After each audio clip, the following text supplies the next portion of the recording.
सनातन ज्ञान पॉडकास्ट में आपका स्वागत है। आज हमारे पास जो सोर्स है वो कोई आर्टिकल या रिसर्च पेपर नहीं बल्कि हजारों साल पुराना एक टेक्स्ट है, श्रीमद् भागवतम। और इसके अंदर एक ऐसी कहानी है जो सुनने में तो शायद किसी राजा रानी की कहानी लगे, पर असल में वो हम सब की कहानी है। बिल्कुल, हम बात कर रहे हैं श्रीमद् भागवतम के चौथे स्कंद के 29वें अध्याय की। जी। और ये अध्याय असल में एक संवाद है, एक कॉन्वर्सेशन, जो महान ऋषि नारद और एक राजा प्राचीन बरही के बीच हो रही है। राजा जो है वो अपने जीवन में धार्मिक अनुष्ठानों और कह सकते कर्म कांडों में इतने व्यस्त हैं कि जीवन का असली मकसद कहीं पीछे छूट गया है। और नारद मुनि उन्हें जगाने के लिए एक रूपक कथा सुनाते हैं, एक एलेगोरी।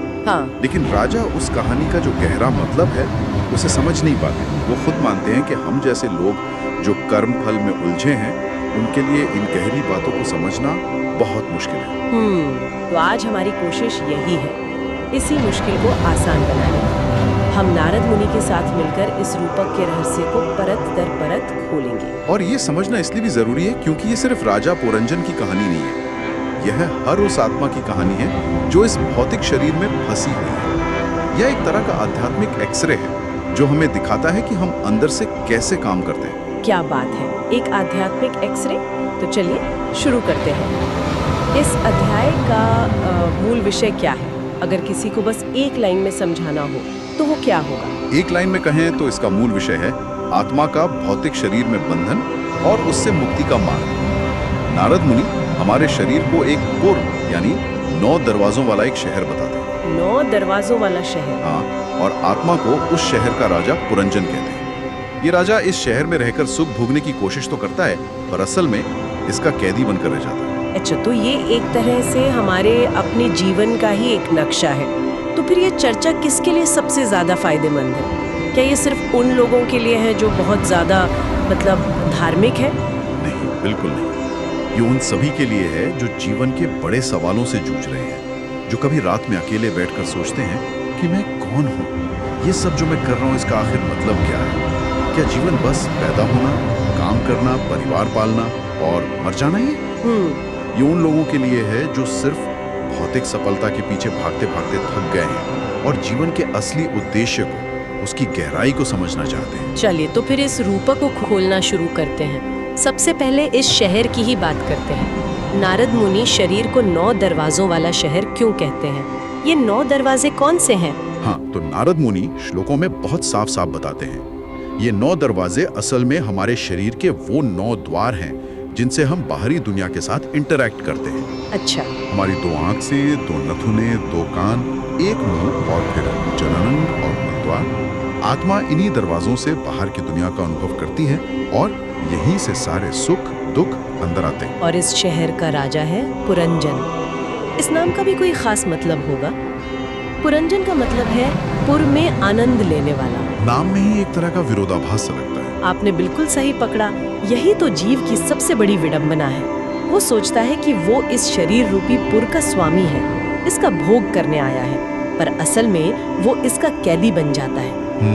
पुरंजन यानी जीवात्मा बस इसी भोग की इच्छा के कारण अलग अलग शरीरों में भटकता रहता है। कभी इंसान के शरीर में, कभी जानवर के, कभी किसी और योनि में। उसकी आनंद की खोज कभी खत्म नहीं होती और शरीर बदलते रहते हैं। तो ये राजा पुरंजन इस 9 दरवाजों वाले शहर में अकेला तो नहीं रहता होगा? एक राजा है तो एक रानी भी होनी चाहिए जिसके प्रभाव में आकर वो सारे फैसले लेता हो।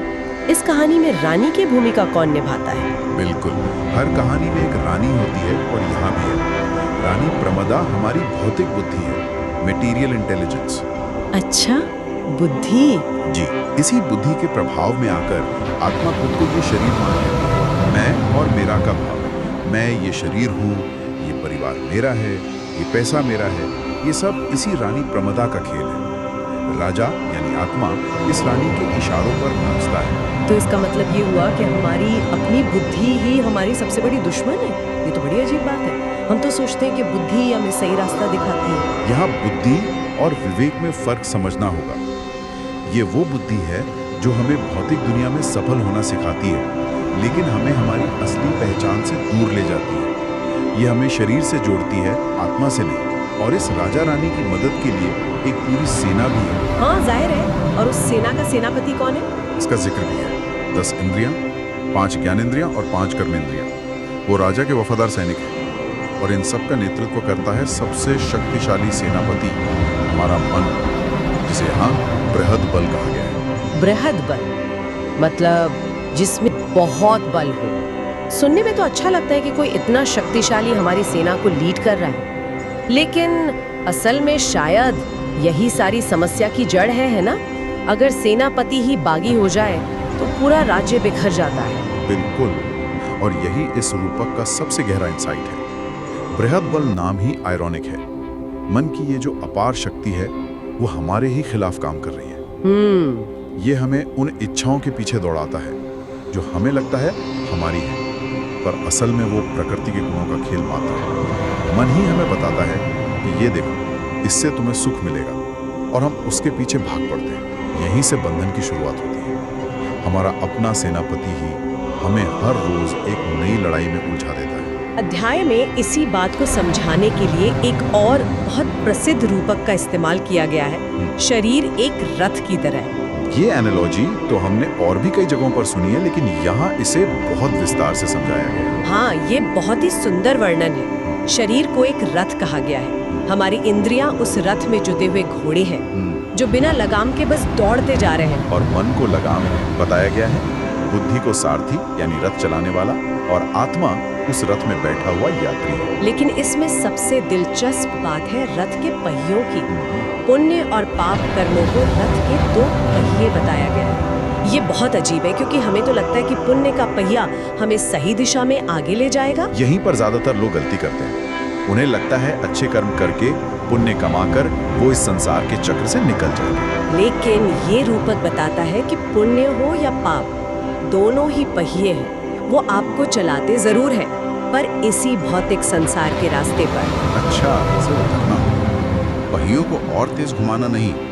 तो इसका मतलब हमारी बुद्धि जो सारथी है वही हमें गलत दिशा में ले जा रही है। लेकिन अगर किसी की बुद्धि बहुत तेज हो, जैसे कोई बहुत कुशल CEO या वैज्ञानिक हो, तो क्या उसका रथ सही दिशा में जा रहा है? ये एक बहुत महत्वपूर्ण सवाल है। यहाँ बुद्धि का मतलब सिर्फ वर्ल्डली इंटेलिजेंस या IQ नहीं है।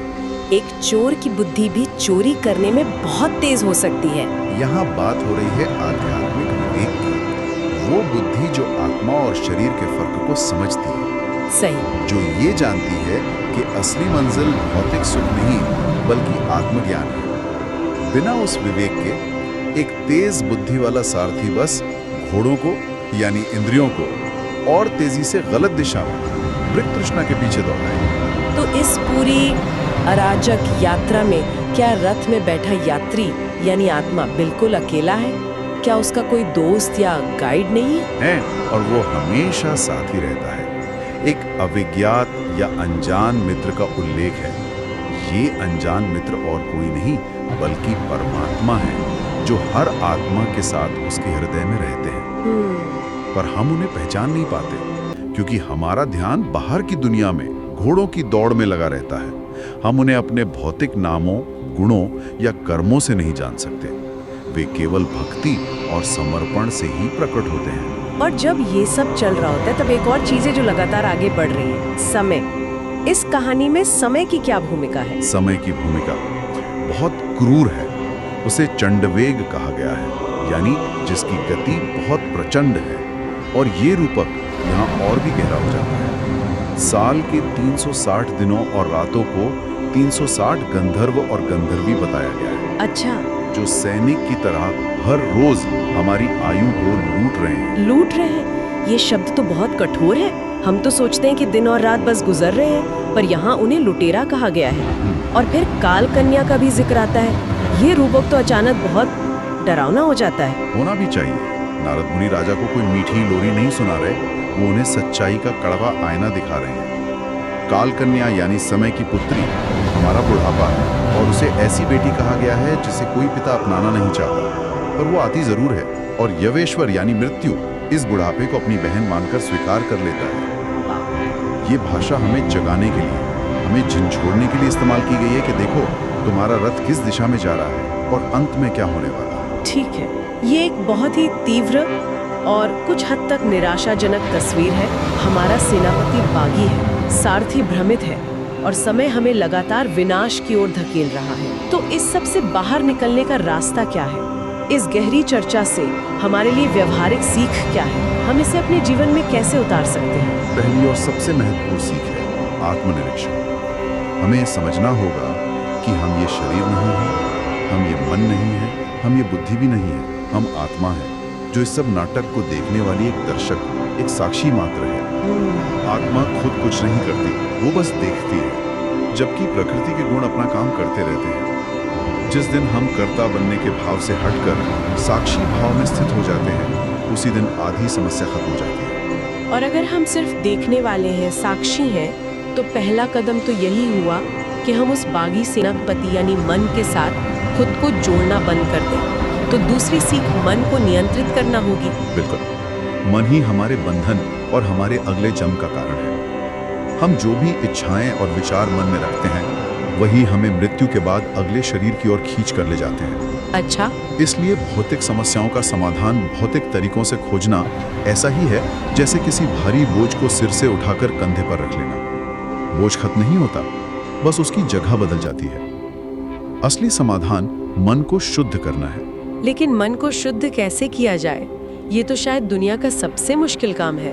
अर्जुन ने भी गीता में मन को हवा की तरह चंचल बताया था, जिसे वश में करना बहुत कठिन है।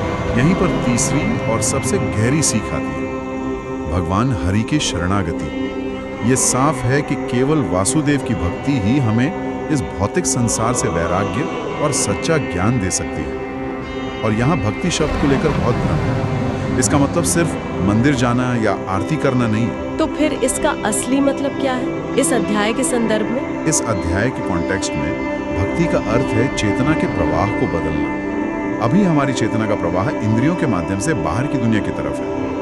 भक्ति उस प्रवाह को अंदर की ओर, परमात्मा की ओर मोड़ने की एक प्रक्रिया है। ये एक तरह की इंटरनल इंजीनियरिंग है, सिर्फ बाहरी कर्मकांड नहीं। और भगवान के गुणों का श्रवण और कीर्तन, मतलब सुनना और गुणगान करना, इसके सबसे शक्तिशाली टूल्स हैं, क्योंकि वे मन को भौतिक शोर से हटाकर एक आध्यात्मिक ध्वनि पर फोकस करने में मदद करते हैं। तो फिर उन यज्ञों और कर्मकांडों का क्या, जिनमें राजा प्राचीन बर ही लगे हुए थे, क्या वे सब व्यर्थ हैं?